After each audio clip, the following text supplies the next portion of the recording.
Venezuelan opposition leader Maria Machado stopped by the White House yesterday to meet with President Trump, where she presented him with something he's been after for months now, the Nobel Peace Prize, which Machado won back in October for her work to achieve a peaceful transition of power in her home country.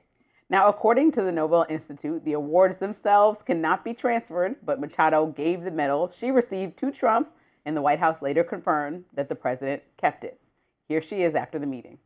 I presented the President of the United States the medal of the Nobel Peace Prize as a recognition for his unique commitment with our freedom. She also told a small crowd of supporters outside the White House, Gates, quote, "We can count on President Trump." Following the meeting, Trump took to Truth Social, saying it was my great honor to meet Maria Corina Machado of Venezuela today. She is a wonderful woman who has been through so much. Maria presented me with her Nobel Peace Prize for the work I have done. Such a wonderful gesture of mutual respect. Thank you, Maria. During Thursday's press briefing, White House Press Secretary Caroline Leavitt responded to concerns about Venezuela's current interim president, Delcy Rodriguez. Leavitt indicated that Rodriguez has been cooperative. Take a listen.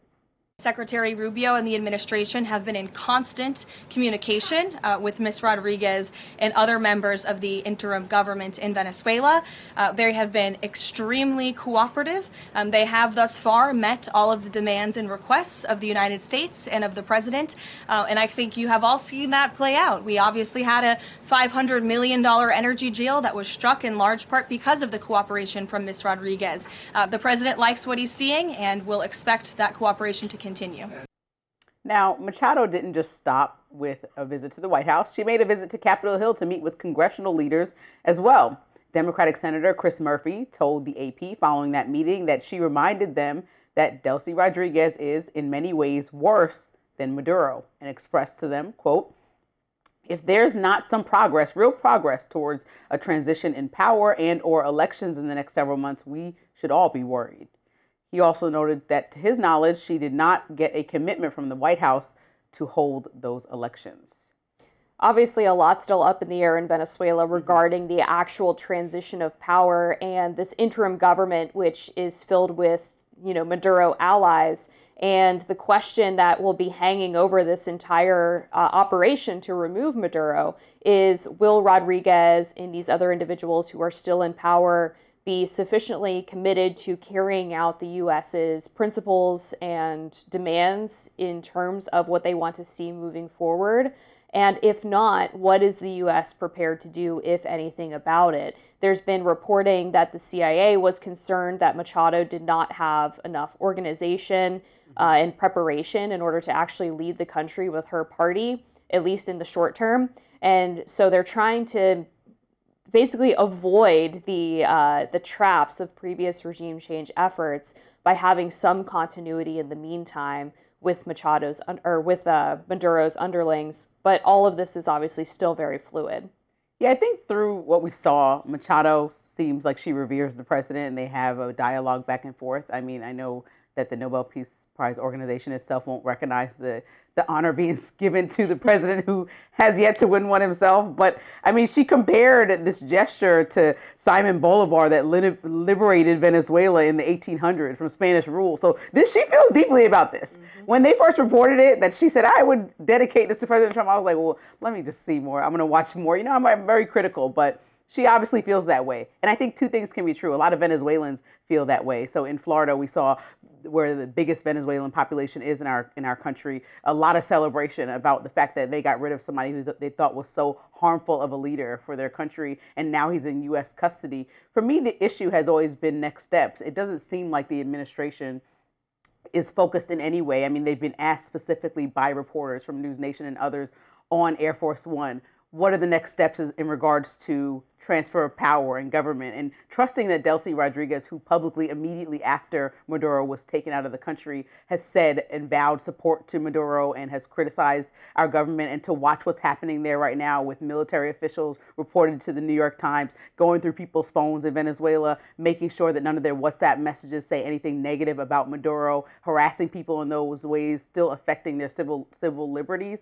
I think that I'm not sure that I trust that without a governmental change, which a lot of people in the U.S. don't want to be involved in, there will be true democracy that Machado wants to see. And so she's allowed to be as excited as she wants, and so are the people of Venezuela for step one. But I think when we see our president mostly and more significantly talking about the next steps in regards to oil and how that benefits the U.S. and Venezuela, and not talking about any transition of power, that should be really concerning to the people that were so excited about democracy, because democracy is not only the moment of taking someone out of power, it's the next steps to make sure that these things are enforced. And the immediate aftermath we're seeing does not seem like freedom for the people of Venezuela. Yeah, we definitely have to keep an eye on her request for elections to be held within the next few months, because if they actually hold a new election and the results are the same as the previous one, which was then effectively stolen by Maduro, then there could be that peaceful transition of power in the democratic way without the U.S. just installing basically a replacement for Maduro,